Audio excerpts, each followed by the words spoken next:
低买高卖是每个进入市场的人的愿望，动态平衡持仓就是解决这个问题的。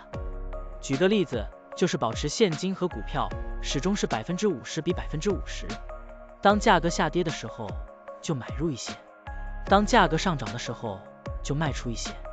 这样做，通过低买高卖维持仓位比例的均衡，即使价格经过一定时间的震荡又回到原位，也可以获得波动的收益。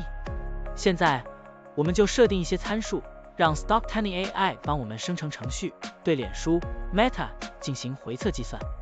设定参数如下：检查间隔，每周五按照收盘价检查一次；价格梯度，每变化10%就启动买入或者卖出操作；运行时间从2023年1月1日到2024年4月30日；交易手续费设定为0.30%。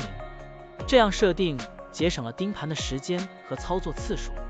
好了，按照上面的设定，程序运行的结果是累计交易12次，期末持仓价值187153.53元，盈利87.15%，相比持仓不动，多盈利负159.66%。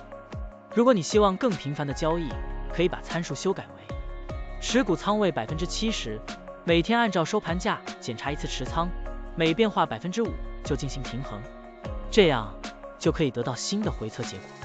累计交易31次，期末持仓价值242840.81元，盈利142.84%，相比持仓不动，多盈利负103.98%。股票的波动特性不一样，盈利效果就不同，参数设定不同，盈利效果也会不同。怎样找到最优的组合呢？请评论区留言，让 Stocktiny AI 来帮助你。股票调优 AI， 利用 AI 技术赋能您的股票选择与操作。